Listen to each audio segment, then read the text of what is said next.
चलो last class मेरे ख्याल में जाते जाते एक ये वर्ड प्रॉब्लम कर लिया था हम लोगों ने, एक ही वर्ड प्रॉब्लम किया था शायद ये वाला, और बाकी बचा हुआ कुछ वर्ड प्रॉब्लम्स हैं, उन्हीं को देखेंगे। पहले आप इसको पढ़ो एक बार। चलो ठीक है, देखो इसको। तो इसमें जैसे ये बोल रहे हैं कि जनवरी 2013 का डीलर ए का और डीलर बी का सेलिंग का डेटा आपको दिया हुआ है, ठीक है। तो पहले ये बताओ कि कितने टाइप का डीलर है आपके पास, क्या क्या। उस डीलर का नाम मान लो कि मैं यहाँ मेंशन कर देता हूँ, ए और बी। और ये कितने टाइप का प्रोडक्ट जो है वो ये लोग मिलकर सेल करता है, बताओ। तीन, क्या क्या। डीलक्स, प्रीमियम और स्टैंडर्ड। तो अगर मान लो कि मैं जनवरी वाला डेटा को एक मैट्रिक्स में प्रेजेंट करना चाहूं तो वो मैट्रिक्स देखने में ऐसा होना चाहिए। डीलर ए जो है वो कितने कितने क्वांटिटी में बेचता है, बताओ। 5 डीलक्स, सब लोग ट्राई करना, फिर 3 प्रीमियम और 4 स्टैंडर्ड। डीलर बी का क्या है बताओ, 7 डीलक्स, 2 प्रीमियम और 3 स्टैंडर्ड। ये हो गया आपके जनवरी के डेटा का एक मैट्रिक्स, ठीक है। और दोनों महीने का कंबाइंड प्रेजेंटेशन अगर करोगे, ठीक है, तो वो भी मेरे ख्याल में इसी टाइप का कुछ होगा। जैन प्लस फेब का कंबाइन, मान लो कि नाम उसको मैं ई दे देता हूं, काम तो वही होगा कि ये ए का है, ये बी का है, ये डीलक्स का है, ये प्रीमियम का है और ये किसका है, स्टैंडर्ड का है, ठीक है। बाकी डेटा बताओ पढ़ के कितना कितना है। ए का कितना है बताओ, कहां से आ रहा है हम लोग के पास में, डीलर ए सोल्ड, हाँ 8, यहां से बोलो। 8, 7, 6, और नेक्स्ट वाले का 10, 5 और 7। तो ये हो गया जनवरी फरवरी कंबाइंड, और ये वाला क्या हो गया आपका, ओनली जनवरी। अब हमको पहले तो बोल रहे कि प्रेजेंट करके बताओ, तो प्रेजेंट कर दिया, ये ई मैट्रिक्स और वो क्या हमारा डी मैट्रिक्स है। और फिर बोल रहे कि मैट्रिक्स के ही हेल्प से फेब्रवरी का डेटा निकाल के दो। तो बताओ कॉमन सेंस से कि क्या करें कि वो आ जाएगा, ई वाले में से डी वाला माइनस कर दो तो वो आ जाएगा। क्लियर है मेरे ख्याल में, लिखो।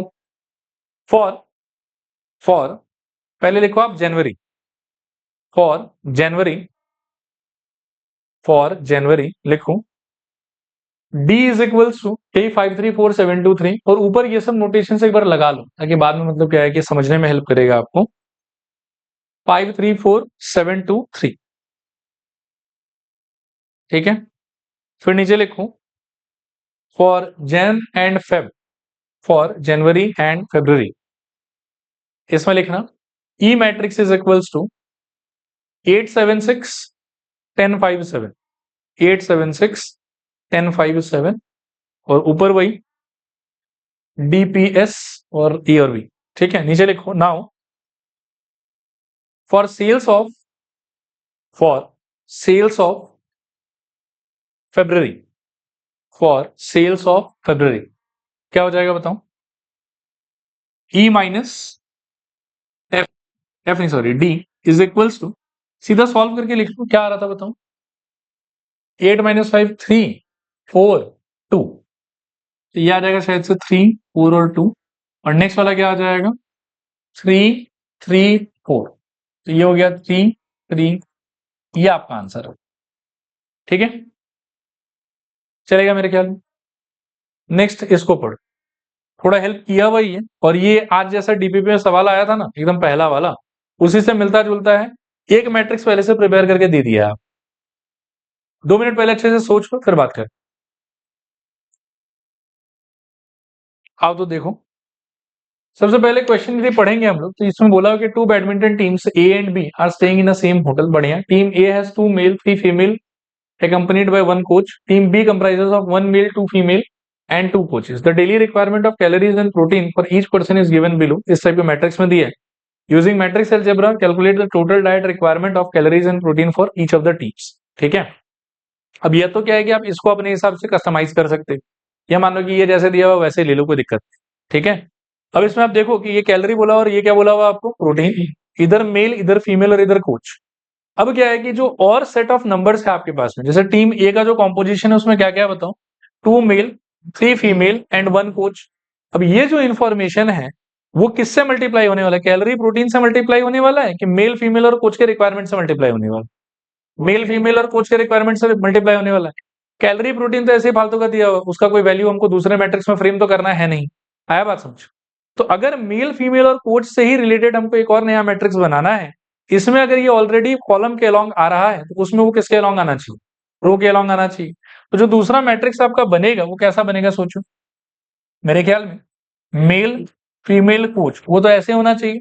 और यहां पर क्या फिलअप करोगे बताओ, टीम ए टीम बी, और क्या वैल्यू डालोगे यहाँ पे 2 3 और मेरे ख्याल में 1, फिर क्या होगा बोलो 1 2 और 2।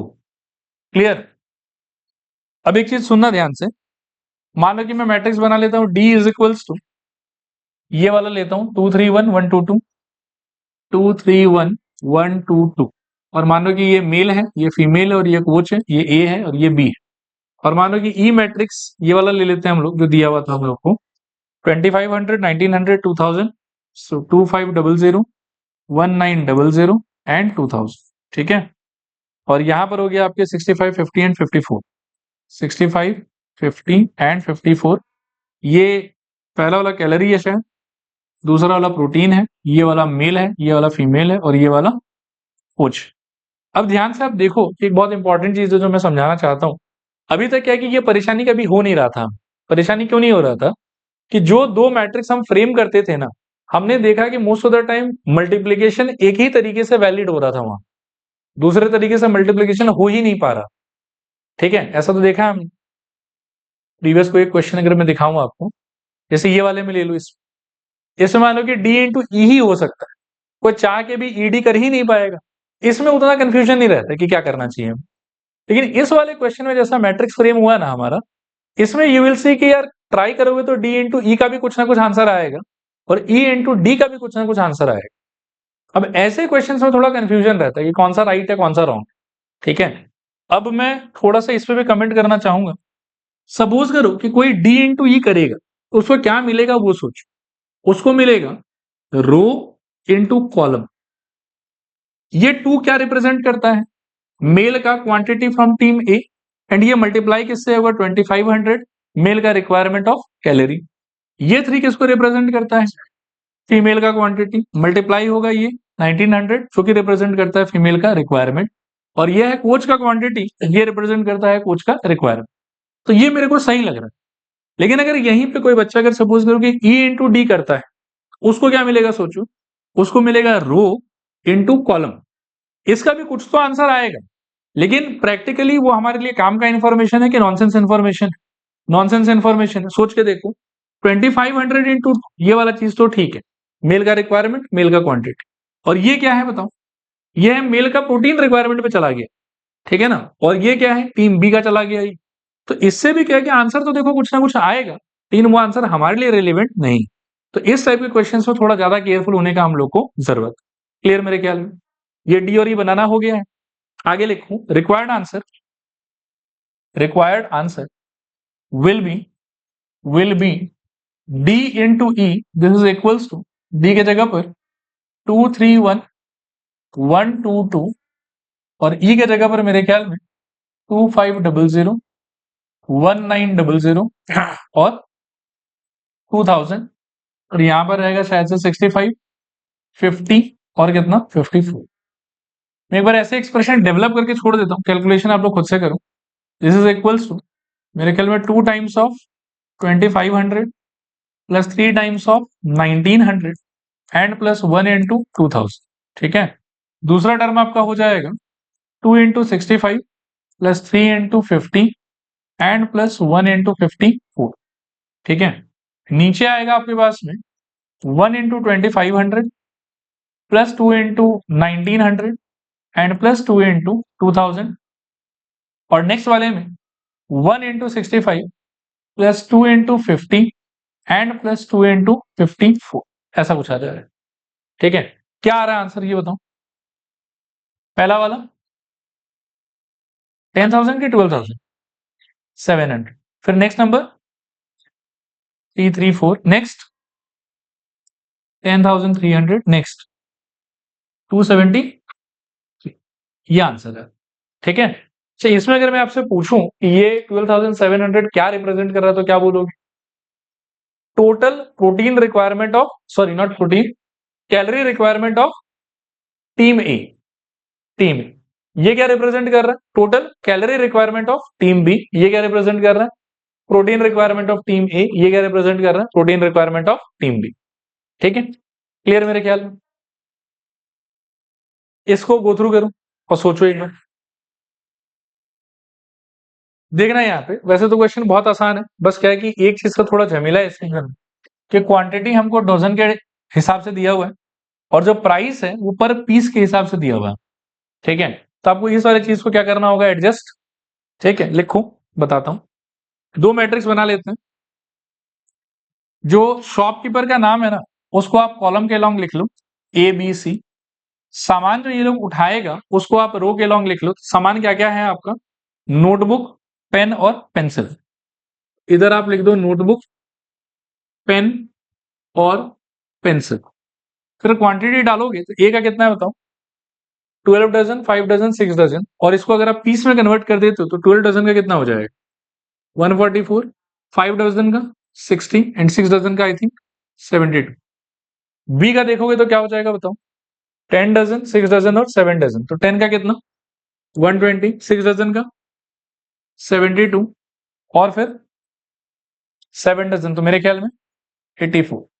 सी के लिए देखोगे तो क्या है बताओ, 11 डजन तो 132, फिर है 13 डजन, ये चक्कर तो कितना आता है, 156 होता है शायद। और 8 डजन कितना हो जाएगा फिर से, 90। ऐसा कुछ आना चाहिए आपको डी मैट्रिक्स। ठीक है, जो नया मैट्रिक्स आप बनाओगे वो क्या चीज से एसोसिएटेड है, नोटबुक, पेन और पेंसिल से, या उनके प्राइस से, या एबीसी से। Price of notebook, pen and pencil. उसमें नोटबुक, पेन और पेंसिल का अरेंजमेंट कैसा होना चाहिए, अगर इसमें रो है तो उसमें क्या हो जाना चाहिए, कॉलम। तो सेकंड मैट्रिक्स जो आपका बनेगा वो क्या होगा बताओ, E is equals to, I think, मतलब पैसे में कन्वर्ट कर लो सबको तो 40, फिर 125 और फिर मेरे ख्याल में 35। ठीक है, सही है ना, 12 को यहां एडजस्ट कर लिया ना। ठीक है, तो ये हो गया नोटबुक, ये हो गया पेन और ये हो गया पेंसिल। आगे लिखूं, हेंस रिक्वायर्ड कॉस्ट या बिल जो भी बोलो आप, is equals to D into E. This is equals to 144, 60, 72, 120, 72, 84, 132, 156 और 96, होल्डिंग इनटू 40, 125 और 35। मल्टीप्लाई करोगे, थोड़ा भारी नंबर सी है बट ध्यान से करो, 144 into 40 plus 60 into 125 plus 72 into 35।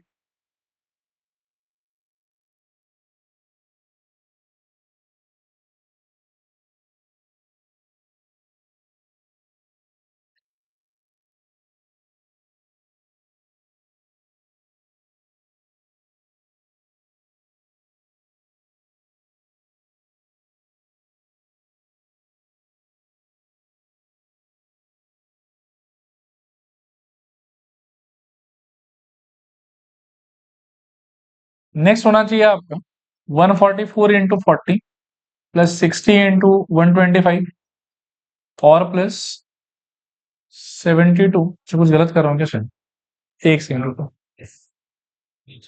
और नीचे आएगा, नीचे आएगा 144 into 40 plus 60 into 125 plus 72 into 35।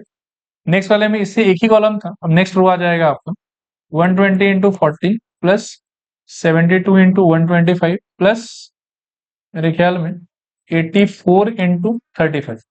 और लास्ट वाले में 132 into 40 plus 156 into 125 and plus 96 into 35। ये कैलकुलेट करके बताओ कितना कितना आ रहा है। चलो बताना कितना आ रहा है, 1580 नेक्स्ट, 720 नेक्स्ट, 740, अच्छा 740, एक सेकेंड, और लास्ट वाला 28। बाकी लोग भी वेरीफाई कर लेना। बाकी ये पैसा में आ रखा है तो रुपीज में कन्वर्ट करने के लिए डिवाइड बाय 100, यहाँ पे आपका डेसिमल आ जाएगा। ठीक है, ठीक है, अगले क्वेश्चन की तरफ जा रहे हैं। इसको ट्राई करो तो खुद से। देखो एक बार, अगर आ गया तो आंसर बताओ। तो पहला मैट्रिक्स नहीं, थोड़ा सिस्टमेटिकली जाएंगे। दुकानदार लोग का नाम क्या है? नहीं, ध्यान से, पी और क्यू। प्रोडक्ट का नाम क्या है? ए और बी। और पहला मैट्रिक्स डी, मान लो कि पी कितना बेचेगा, ये कितना बेचेगा, उसका बना लेते हैं। तो पी कितना बेच रहा है? 7 और 10। ठीक है ना? तो 7 और 10। क्यू कितना बेच रहा है? 8 और 6। तो इधर 8 और इधर 6। फिर वही बात है, देखो कि प्राइस जो है ना, वो पी और क्यू से एसोसिएटेड है कि ए और बी से एसोसिएटेड है? ए और बी से एसोसिएटेड। पहले मैट्रिक्स में ए बी को कैसे अलाइन किया आपने? Row wise. तो दूसरे में ऑटोमेटिकली ए बी से एसोसिएटेड इंफॉर्मेशन कॉलम। तो दूसरा मैट्रिक्स जो है आपका वो हो जाएगा E is equals to, let say A का प्राइस ऊपर कितना हो जाएगा बोलो? 50 रुपया। और बी का प्राइस नीचे, तो मेरे ख्याल में 75 रुपीज। तो ये हो गया ए का और ये हो गया बी का। और आपका आंसर जो है वो क्या हो जाएगा? डी इंटू ई करके आएगा मेरे ख्याल में। सही कह रहा हूं ना? और क्या आ रहा है आंसर फाइनली? 1100 और 850, ये आना चाहिए आंसर। ठीक है, क्लियर मेरे ख्याल में? नेक्स्ट, इस वाले क्वेश्चन को गो थ्रू करो और इसमें 3 स्टार लगा लो आप। इसको साथ में कर लेते हैं। डाउट क्लियर है सर? ठीक है, चलो यहां देखो, सुनना और समझना ध्यान से। हाँ, ये कह रहा है कि टोटल इन्वेस्ट करने के लिए कितना पैसा है इसके पास। बहुत ध्यान से सुनना जो मैं कह रहा हूं। कितना रुपया है इसके पास में? 30,000। दो टाइप का स्कीम है जिसमें पैसा लगाया जा सकता है। एक स्कीम आपको 5% से रिटर्न देगा और दूसरा स्कीम आपको 7% से रिटर्न देगा। फिर से खुद की बात को रिपीट कर रहा हूं। टोटल पैसा लगाने को कितना है आपके पास में? 30,000। एक स्कीम में कितने परसेंट से पैसा रिटर्न आएगा? 5%। दूसरे वाले में कितने से आएगा? 7%। क्लियर मेरे ख्याल में यहाँ पे? और आपको बोल रहा है कि कितना रुपया इस वाले स्कीम में डालें और कितना रुपया इस वाले स्कीम में डालें, सो दैट कि एंड में जाके जो अर्निंग का वैल्यू है, वो अर्निंग का वैल्यू एक केस में 1800 होना चाहिए और दूसरे केस में वो अर्निंग का वैल्यू कितना होना चाहिए? 2000 होना चाहिए। ठीक है, अब मैं एक बार के लिए मन में ऐसा मान लेता हूं कि ये बॉन्ड ऑफ टाइप ए है और ये वाला सपोज करो कि बॉन्ड ऑफ टाइप बी है। अब मुझे नहीं पता कि कितना पैसा किसमें डाल।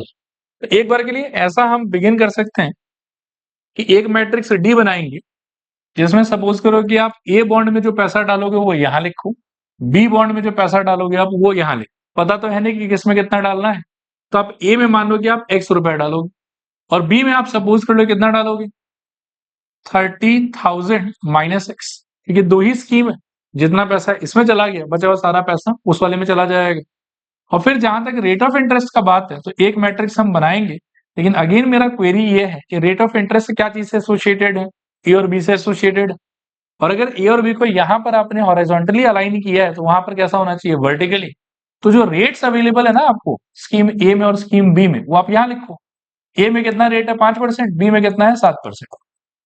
ठीक है, अब ध्यान से सुनना, मैं जो बोलने वाला हूं, लोग को इसी में कंफ्यूजन रहे। मैं बोलने वाला हूं टोटल इंटरेस्ट अर्नड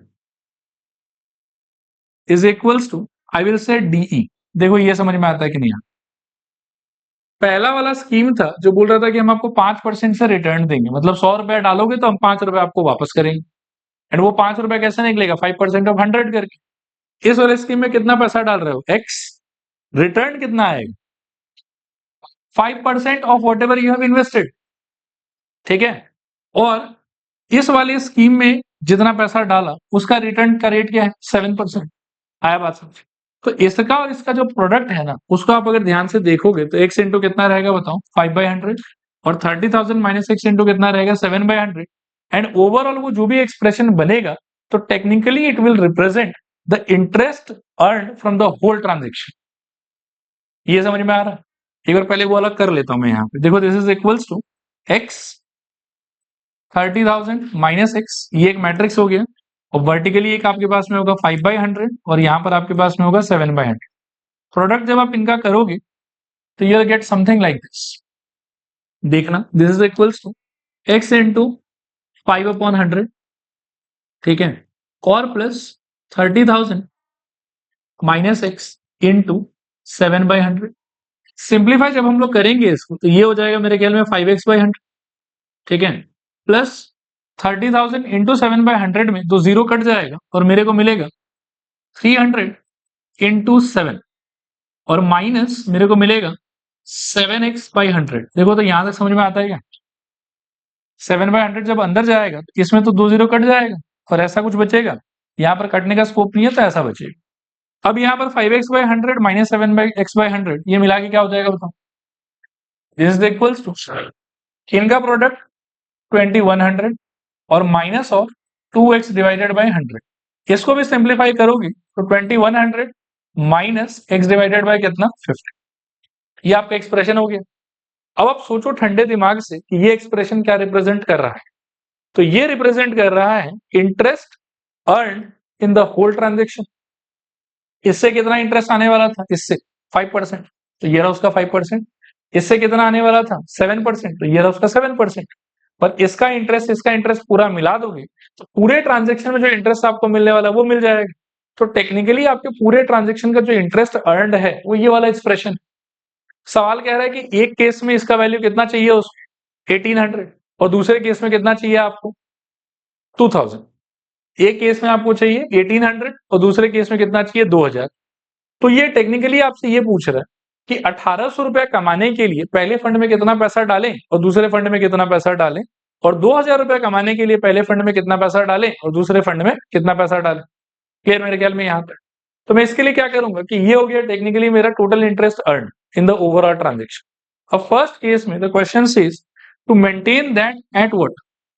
मैं बोलूंगा ए पार्ट के लिए according to question total interest must be equals to how much 1800 and this is technically 2100 minus x divided by 50 for me.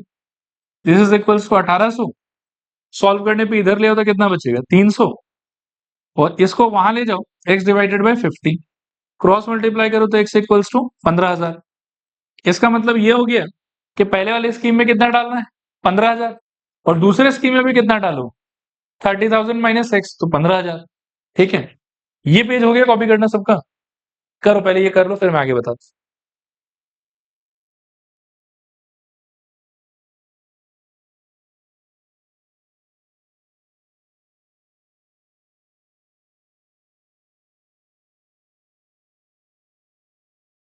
हो गया, इसके नीचे कंक्लूजन लिखो therefore investment in first fund investment in first fund is equals to 15,000 and investment in second fund is equals to 15,000। दोनों में 15,000 15,000। फिर लिखूं for part B क्या होना चाहिए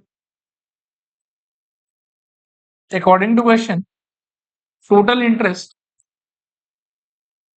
इज इक्वल्स टू इस बार चाहिए 2000। So 2100 minus x by 50 should be equals to 2000।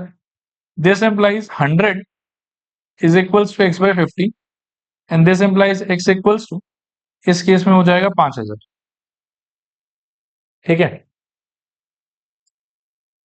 x equals to 5000। इसके नीचे लिखूं therefore सेकेंड केस के लिए investment in first fund is equals to कितना 5000 and investment in second fund is equals to 30,000 minus 5,000 which will be equals to 25,000। ठीक है, इसको try करो। देखो यहां देखो पहले ये बताओ कि सप्लायर का फर्म कितना है 3 क्या क्या ए बी सी और माल क्या सप्लाई कर रहा है ये लोग सैंड एंड स्टोन। तो एक मैट्रिक्स मैं ऐसे ही बना लेता हूं कि सप्लायर लोग को यहां लिख लेता हूं ए बी और सी, यहाँ पे सैंड और यहाँ पे मान लो कि स्टोन। चलेगा? अब जो डेटा आपको दिया हुआ है उसके हिसाब से थोड़ा ध्यान से सोचो। पहला लाइन कहता है कि 3 firms ABC supply 40, 35 and 25 truck loads of stone. मतलब ये ए का, बी का और सी का क्या चीज का डेटा है? स्टोन का डेटा। एक काम करते हैं, स्टोन को फ्रंट में रख लेते हैं, स्टोन का नाम पहले लिया हो। वैसे कुछ फर्क पड़ेगा नहीं उससे, बट काम थोड़ा आसान हो जाएगा। तो स्टोन का जो डेटा है ये आपका, ये ए के स्टोन का डेटा है, ये बी के स्टोन सप्लाई का डेटा है और ये सी के स्टोन सप्लाई का डेटा है। तो फिलिंग कैसे होगा इसका? वर्टिकली 40, 35 और 25। पहले तो ये देखो कि समझ में आया कि नहीं आया, चलेगा। इसी तरीके से सैंड का भी आपको कुछ बोला हुआ है शायद कि 10, 5 और 8। तो क्या हो जाएगा? 10 ये सप्लाई करेगा, 5 बी सप्लाई करेगा और 8 जो है वो आपके सी सप्लाई कर देगा। ठीक है। और फिर जो रेट्स आपको दिया हुआ है वो रेट्स क्या चीज का है? एबीसी का रेट है कि सैंड और स्टोन का रेट है? सैंड और स्टोन का रेट है। सैंड स्टोन इसमें कैसे बैठा हुआ है? रो में। आपके दूसरे मैट्रिक्स में किसमें जाके बैठेगा? वो कॉलम। दूसरा मैट्रिक्स आपका क्या हो जाना चाहिए बताओ? इसको अगर मैं थोड़ी देर के लिए डी कह दूं तो ई मैट्रिक्स क्या होगा बताओ? This should be equals to 1200 and 500 along row.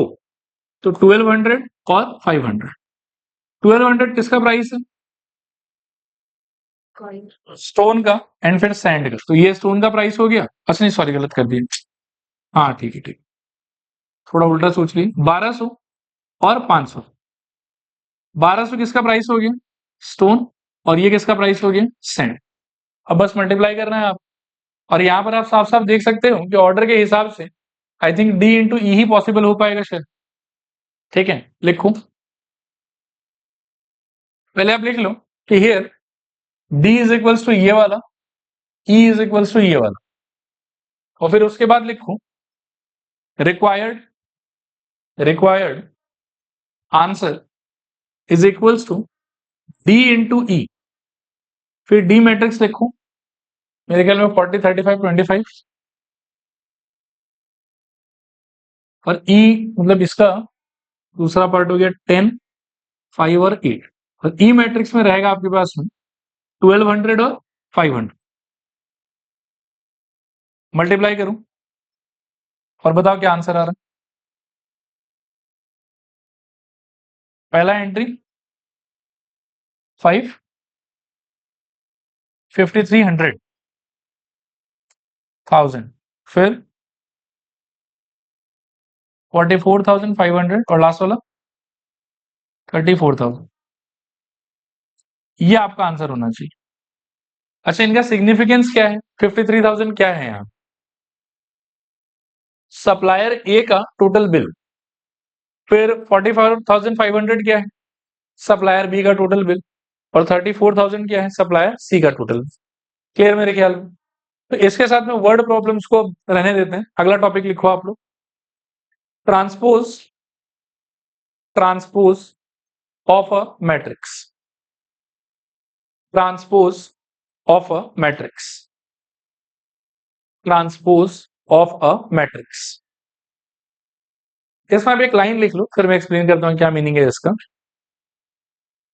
It means, या ऐसे लिखो, transpose of a matrix means, transpose of a matrix means another matrix, another matrix obtained by, obtained by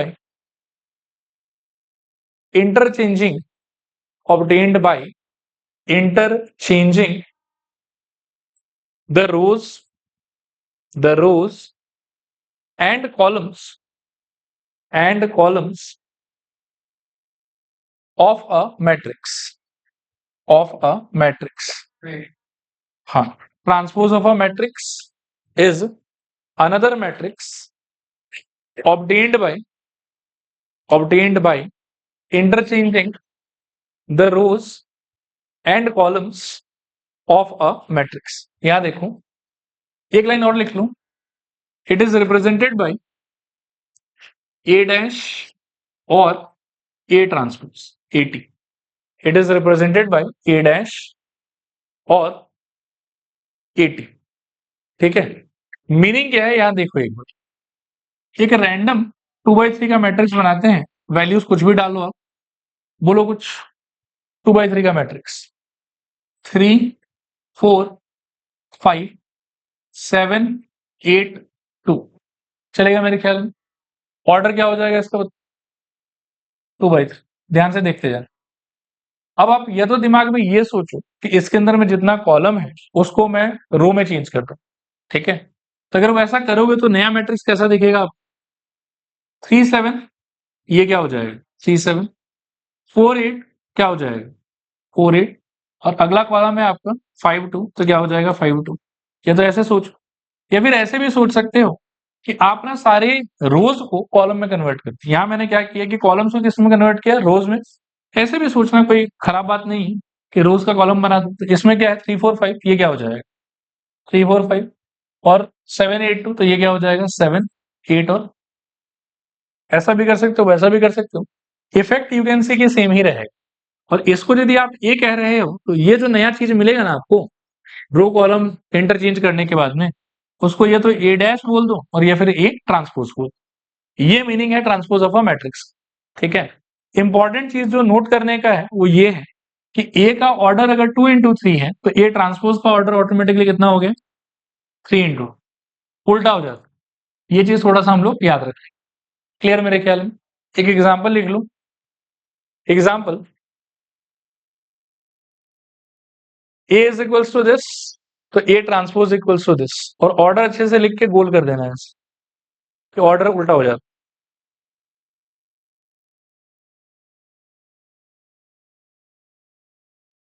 next देखो, एक हेडिंग लिखो आप लोग, conjugate elements, conjugate elements of a square matrix, conjugate elements of a square matrix. इसमें लिखूं in a square matrix, in a square matrix the non diagonal elements, the non diagonal elements aij and aji, non-diagonal elements aij and aji are called, aij and aji are called conjugate elements, aij and aji are called conjugate elements, ठीक है? यहाँ board पर देखो just एक definition, 3/3 का एक random matrix बताओ तो क्या क्या होगा उसमें? एलिमेंट्स, मतलब एलिमेंट्स नहीं चाहिए मेरे को, हो सके तो वो A11 वाला फॉर्मेट को फॉलो कर। बताओ एक बार, A11, A12, A13 और बोलो A21, A22, A23 और बोलो A31, A32 और A3। क्लियर मेरे ख्याल में? अब इसके अंदर में देखो डायगोनल एलिमेंट्स को तो ऐसे ही छोड़ दो आप, ठीक है ना? उनका कोई काम नहीं, क्योंकि डेफिनेशन में मैंने साफ साफ लिखा ही दिया कि नॉन डायगोनल एलिमेंट्स के बीच में देखना है। फिर क्या कि यदि आप पेयर बनाओगे ना तो A12 के साथ में यू विल सी कि A21 जो है वो ऐसा है कि इसको यदि आईजे मानते हो तो ये ऑटोमेटिकली क्या हो गया आपका जे। तो ये लोग कॉन्जुगेट एलिमेंट का पेयर हो गया एक। फिर सपोज करो कोई स्टूडेंट अगर A13 को देखता है उसको साथ में क्या दिखाई पड़ेगा? A31। और कोई अगर A23 को देखता है तो उसको साथ में क्या दिखाई पड़ेगा? A32। तो इस टाइप के पेयर को, इनको हम लोग कहते हैं कॉन्जुगेट एलिमेंट्स। देखो क्लियर है कि नहीं क्लियर? ठीक है, अगर फिर बता देता हूँ, सोचो ध्यान से, किसको कहते हैं कॉन्जुगेट एलिमेंट्स? स्क्वायर मैट्रिक्स होना चाहिए और क्या होना चाहिए? नॉन डायगोनल एलिमेंट्स होना चाहिए और एक एलिमेंट का पोजीशन ए आई जे अगर हुआ तो दूसरे एलिमेंट का पोजीशन क्या होना चाहिए? ए जे आई होना चाहिए। उस टाइप के पेयर ऑफ एलिमेंट्स को हम क्या बोलेंगे? Conjugate elements. क्लियर मेरे ख्याल में? नेक्स्ट हेडिंग लिखो, प्रॉपर्टीज ऑफ, नहीं नीचे हो जाएगा, properties of transpose of a matrix, properties of transpose of a matrix, ठीक है? 3 4 प्रॉपर्टी है, मैं एक एक करके लिस्ट करता हूं, ध्यान से देखते जाना। सबसे पहला प्रॉपर्टी है, लिखते भी जाना, कि किसी भी मैट्रिक्स का ना बैक टू बैक 2 बार अगर ट्रांसपोज लेते हो तो वो मैट्रिक्स खुद निकलेगा। पहले लिख लो इसको, A double transpose is equals to A. दूसरा लिखो कि अगर कोई दो मैट्रिक्स एडेड या सब्ट्रैक्टेड है और उस पर कोई ट्रांसपोज अप्लाई कर दे तो ये ट्रांसपोज आराम से डिस्ट्रीब्यूट हो जाता है, ए ट्रांसपोज प्लस या माइनस बी ट्रांसपोज, ठीक है? तीसरा पॉइंट लिखूं, इस पे स्टार भी बना कि A B whole transpose will become B transpose A transpose, bracket में लिखना रिवर्सल लॉ, रिवर्सल लॉ मतलब एडिशन और सब्ट्रैक्शन के टाइम पर तो कोई टेंशन नहीं है, जैसे है वैसे रह जाएगा, बस सबके ऊपर में आके ट्रांसपोज बैठ जाता है। लेकिन मल्टीप्लीकेशन के टाइम पर क्या है कि जिस ऑर्डर में यहां समान सब लिखा हुआ रहेगा ना, इसमें आके वो ऑर्डर जो है वो उल्टा हो जाएगा। इनफैक्ट अगर 4 नंबर पे मान लो कि 3 लोग का प्रोडक्ट होता ना, ए बी सी का होल डैश, तो आंसर क्या होता? C dash B dash A dash. लिख लो इसको भी, 4 नंबर पे A B C whole dash is equals to C dash B dash and A dash. 5 number पे कभी कभी आप ये भी फेस करोगे कि एक कांस्टेंट नंबर इंटू ए लिखा हुआ है और डैश किया हुआ, और आपको पहले से बताया हुआ रहेगा कि इज नंबर, तो इसका आंसर होगा। अब देखो डैश करने का लॉजिक ये है कि मैट्रिक्स के अंदर में रो का बना दो कॉलम, ये कॉलम का बना दो रो, इस नंबर में तो ना कोई रो है और ना ही कोई कॉलम है, तो इस डैश से इसको कोई फर्क पड़ेगा ही नहीं। ठीक है, तो इसका आंसर हो जाएगा कि के विल सिंपली गो आउट, के का कोई मतलब ही नहीं है, ए डैश। ठीक है, अच्छा इसी लॉजिक से कभी कभार मान लो कि ये क्वेश्चन भी पूछा जा सकता है कि माइनस एक अगर डैश करोगे तो क्या निकलेगा, तो -1 तो अपने आप में एक नंबर है, अगेन आप उसको इग्नोर मार दो, ठीक है, और डैश किस पे लगा दो, ए पे। ठीक है, इसी प्रॉपर्टी के थ्रू ऐसा कह सकते हैं हम लोग। 7 नंबर पे लिखूं, if order of A is equals to order of A is equals to m into n, then order of a dash is equals to n into m, उल्टा हो जाएगा n into m। ठीक है, उसके बाद में एक और बात है, लिखो उसको कि if a into a dash is equals to I, if a into a dash is equals to I, then a is called, ये वर्ड ध्यान से लिख, ortho O R T H O gonal GONAL, orthogonal matrix. ये word वैसे तो syllabus में नहीं है आप लोग के, ठीक है, लेकिन अगर कभी किसी क्वेश्चन में ऐसा बोला हुआ आ जाए ना कि A is a kind of orthogonal matrix, तो ये कंडीशन आप कहे कि आराम से फिर वहां पर लगा सकते हैं। ठीक है, क्लियर मेरे ख्याल में? एक बार लिस्ट देख लो सारा कंप्लीट हुआ कि नहीं। ये हो गया मेरे ख्याल में, ये हो गया, इसका तो एक एक्स्ट्रा ही बता दिया, ये भी हो गया, ये भी हो गया और ये भी हो गया, और यही वाला वो वर्ड है ऑर्थोगोनल मैट्रिक्स बोलना, चलेगा। अब कुछ क्वेश्चंस है इसके बेसिस पे, कुछ तो आप नहीं भी लिखोगे तो भी चलेगा, जैसे इनको तो ऑरली ऐसे बता सकते हो। पढ़ो क्वेश्चन को, find the transpose of the following matrix. Transpose मतलब रो का कॉलम बना दो, ये कॉलम का रो बना दो, कोई एक काम करना है आप। इसका आंसर बताओ क्या ट्रांसपोज होगा इसका? 1 2 3 रो का बना दो, 1 2 3 कॉलम, 3 5 7 का बना दो, 3 5 7, और नेक्स्ट 4 7 9। वेरी गुड, उसका आंसर बताओ। -1 5 6 √3 5 6 √3 माइनस। ठीक है, लिखोगे कि हो जाएगा? अच्छा, इसको देखो एक बार, इस टाइप का क्वेश्चन फालतू के 1 मार्क 2 मार्क के लिए परेशान करने के लिए आ सकता है। ठीक है, कि आपको कुछ 2 इन्फॉर्मेशन दिया हुआ और बोला हुआ कि भैया ये प्रॉपर्टी को जो है वो वेरीफाई करके दिखाओ। ऐसा कोई भी क्वेश्चन आया तो याद रखना कि आपको एलएचएस अलग से सॉल्व करना है, आरएचएस अलग से सॉल्व करना है, एंड फिर आप देखोगे कि एलएचएस का फाइनल आंसर आरएचएस का final answer same to same, therefore LHS is equals to RHS. अब यहां पर देखो एक बदमाशी क्या किया हुआ कि प्रूफ तो करना है ए के लिए, दिया हुआ है लेकिन ए डैश। ठीक है, लिखो सोल्यूशन, कैन यू गेस कि ए क्या हो जाएगा यहाँ पे? ये वाला जो है इसमें इस कॉलम का क्या बना दोगे आप? रो। क्या होगा बोलो? 3 -1 0, फिर बोलो 4 2 और 1। वेरी गुड, और बी तो मेरे ख्याल में ठीक ही दिया हुआ आपको, b इज इक्वल्स टू -1 2 1 1 2 3। ठीक है, अब एलएचएस का अगर बात करोगे, लिखते भी जाना आप लोग, तो एलएचएस में है आपके पास में a प्लस बी का होल डैश।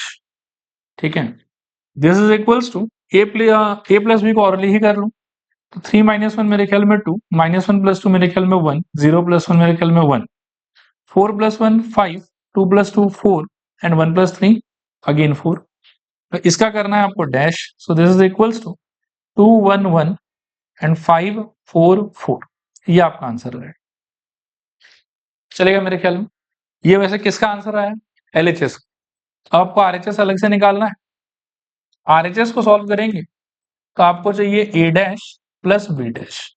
ए डैश का वैल्यू डायरेक्टली क्वेश्चन में अवेलेबल था 3 4 -1 1 फिर 0 और 1, और बी डैश का आंसर हो जाएगा हमारे लिए ये बी है, इसका उल्टा कर देंगे तो -1 2 1 और 1 2 3 ऐड करोगे तो 2 5 1 4 1 4,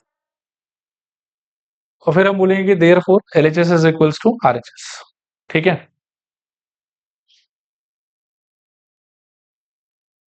अगला क्वेश्चन देखो, ऐसा ही है कि ये ए और बी का वैल्यू दिया हुआ है, इस चीज को वेरीफाई करने के लिए बोल, तो डायरेक्टली एलएचएस पे बात करते हैं।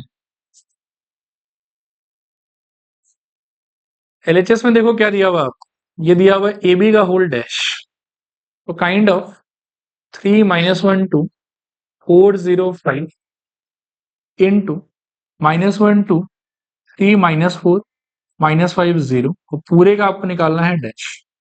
पहले तो ये मल्टीप्लीकेशन करो ढंग से, दिस इंटू दिस मेरे ख्याल में -3 और -10, तो माइनस कितना आ जाएगा 16, क्या सही कह रहा हूं?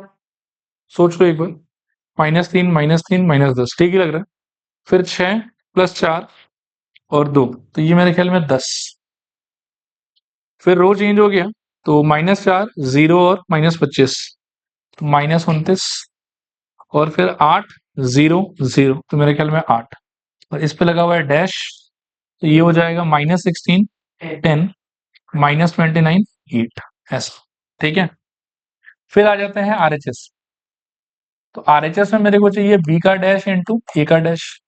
बी का डैश मतलब बी अगर ऐसा है तो कॉलम का रो बना दो, -1 3 और -5, फिर यहाँ पे 2 -4 और 0, और ए का भी डैश बना दो, तो इसको आप कॉलम में लिखो 3 -1 2 4 0 5। अब देखो, आप अगर सिंसियर स्टूडेंट हो ना, तो यहाँ के बाद में आई विल से कि थोड़ा चीटिंग कर लेना, आना तो यही वाला है ना, लिख दो, खुद पे भरोसा रखो कि हाँ मैंने सब सही किया, -29 10 और 8, and again we will say कि okay therefore LHS is equals to RHS. ठीक है, चलेगा। अब इसमें देखो, परेशान करने वाला सिचुएशन ऐसा भी हो सकता है कि मैट्रिक्स का साइज और बड़ा कर दे और फिर इस टाइप का कुछ प्रूफ करने के लिए आपको बोल दे, बट आराम से पेशेंस रख के धीरे धीरे करते रहना, आ जाएगा आंसर। अगला क्वेश्चन देखो, ये अच्छा क्वेश्चन, इस पे 3 स्टार लगा लो आप। इसमें आपको कह रहा है कि find the values of x, y, z such that कि मैट्रिक्स ए का वैल्यू ये दिया हुआ है, और आपको यहाँ पे बोला हुआ है कि ए डैश इंटू ए का आंसर कितना होगा आई। ठीक है, अभी ए इंटू ए डैश का आंसर आई बोला हुआ रहे, ए डैश इंटू ए का आंसर आई बोला हुआ रहे, ये ऑर्थोगोनल बोला हुआ रहे, सबका मतलब एक ही है। तो यहीं पे ये कंडीशन ना देके आपको क्या बोला हुआ रह सकता था कि A is a orthogonal matrix, तो भी आपको वही कंडीशन इंपोज करना। ठीक है, एक बार ए मैट्रिक्स को ढंग से आप लोग कॉपी कर लो, तो फिर मैं आगे काम करूँ। 0x(x), 2y(y) -y, z और z, चलेगा। चलो देखो, यहाँ पे कंडीशन है मेरा A dash into A is equals to I, तो ए डैश का वैल्यू मतलब एक, पहले ए का ही बता दो, ए डैश छाप लेंगे, फिर ए बोलो क्या था, 0x(x), 2y(y) -y और z। अभी खुद से सोचो कि ये यदि ए है आपका, तो ए डैश में क्या आ जाएगा, इसको कॉलम बनाओ 0 2y और z, फिर x y और -z, और फिर x -y और z, and this is equals to दिया हुआ आई। आई को एक बार ऐसे रहने दो, लास्ट में स्प्लिट करेंगे उसको। So this implies row into column करोगे तो आई थिंक 0 x² दोनों मिला के मेरे ख्याल में 2x², फिर रो इंटू कॉलम मेरे ख्याल में 0 xy और -xy, तो ये भी 0 आ जाएगा, रो इंटू कॉलम तो 0 माइनस जेड एक्स और प्लस जेड एक्स, तो ये भी 0। फिर रो इंटू कॉलम तो मेरे ख्याल में 0 X Y minus X Y 0। Row into column तो मेरे ख्याल में 4y² plus Y square 4 2 6 6y²। Row into column तो 2zy माइनस जेड वाई मिला के 0। रो इंटू कॉलम तो 0 minus Z X plus Z X 0। Row into column 2yz minus Y Z 0। Row into column तो z² 3z² is equals to, अब आई को split कर लो इसके answer के फॉर्मेट के हिसाब से, तो 1 0 0 0 1 0 0 0 1। By comparison we can see कि 3 सिचुएशन आया, एक की 2x² इक्वल्स टू 1, दूसरा मेरे ख्याल में 6y² इक्वल्स टू 1 और तीसरा मेरे ख्याल में 3z² इक्वल्स टू 1। तो यहां से x² इक्वल्स टू कितना, हाफ, y² इक्वल्स टू कितना 1/6 एंड z² इक्वल्स टू कितना 1/3। तो x equals to I think plus minus 1/√2, y is equals to plus minus 1/√6 and z is equals to plus minus 1/√, ये answer रहेगा। ठीक है, इसमें again plus minus को भूलना मत, प्लस माइनस जरूरी है, जब भी आप स्क्वायर को एक जगह से दूसरी जगह शिफ्ट करते हैं प्लस माइनस आपको लगाना चाहिए। ठीक है मेरे ख्याल में। अगला डेफिनेशन लिखो, सिमेट्रिक मैट्रिक्स। सिमेट्रिक मैट्रिक्स दो डेफिनेशन है, ये समझा के और लिखवा के फिर क्या आज की क्लास को रैप अप करेंगे। इन दोनों डेफिनेशन को लेकिन ढंग से समझ लो, बहुत इंपॉर्टेंट है। सबसे पहले सिमेट्रिक मैट्रिक्स, ऐसा कोई भी स्क्वायर मैट्रिक्स जिसमें दो कंडीशन वैलिड हो रहा हो। पहला कि हर ए I J is equal with ए जी आई, और ये ना हम कॉन्जुगेट एलिमेंट्स का बात कर रहे हैं, इसमें हम सिर्फ और सिर्फ किसका बात कर रहे हैं, कॉन्जुगेट एलिमेंट या फिर नॉन डायगोनल एलिमेंट्स का बात कर रहे हैं। तो सारा नॉन डायगोनल एलिमेंट के बीच में ये वाला रिलेशनशिप होना चाहिए कि ए आई जे का वैल्यू और ए जे आई का वैल्यू क्या होना चाहिए, सेम। और इसी का इक्विवेलेंट एक और कंडीशन है कि डैश करने पे मैट्रिक्स को फर्क नहीं पड़ना चाहिए, वो अभी मतलब ऑटोमेटिकली हो जाता है कि अगर ये हो रहा है तो ये हो रहा होगा, और ये हो रहा है तो ये भी हो ही रहा हो। ठीक है, जैसे एक फ्रेम करते हैं, सपोज करो कि एक मैं 3x3 का मैट्रिक्स फ्रेम करना चाहता हूँ, डायगोनल पे तो कुछ भी डाल लो 1 2 3। अब सपोज करो कि यहां मैंने डाला 4, यहां मैंने डाला -12 और यहां मैंने डाला -7। कैन यू गेस के रिमेनिंग पार्ट में कहां पर क्या आएगा? अरे क्या बोल रहे हो, मैंने बोला कि ए आई जे और ए जे आई का पोजीशन सेम आना चाहिए, ट्रायंगुलर मैट्रिक्स थोड़ी है। क्लियर है ना? अब मेरे को बताओ कि बचे हुए पार्ट में कहां क्या हो।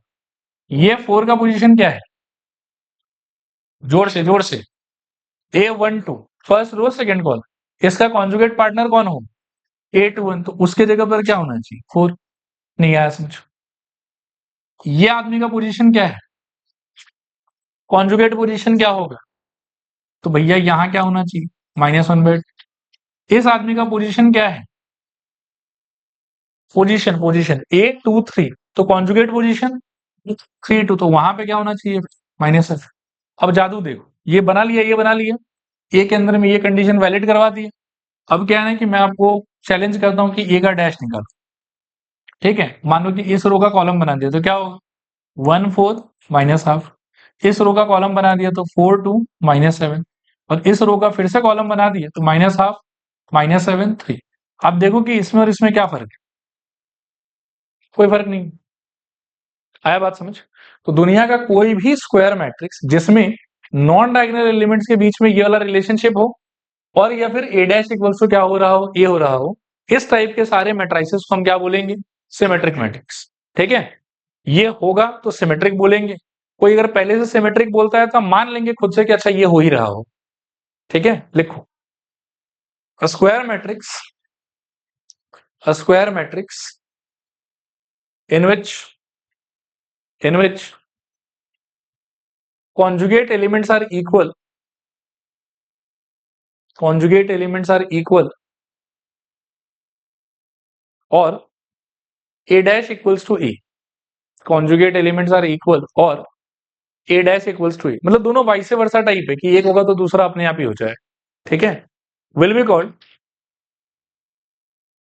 be called symmetric matrix, will be called symmetric matrix, will be called symmetric matrix. एक एग्जांपल लिख लो इन दोनों का।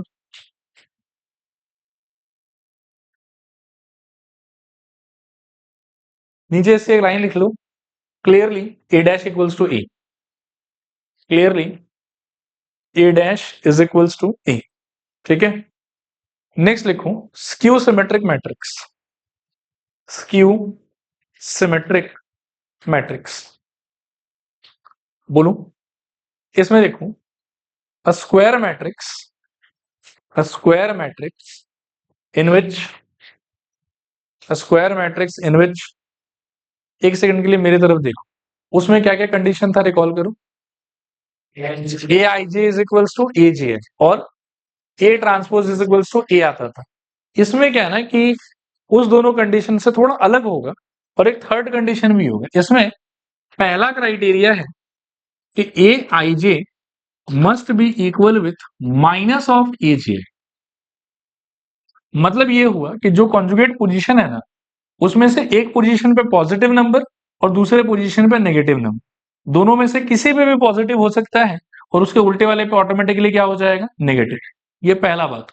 दूसरा, ऐसा चेंज होने की वजह से इसमें हम क्या देखेंगे कि ट्रांसपोज करने पे ए नहीं आएगा, माइनस ए आएगा।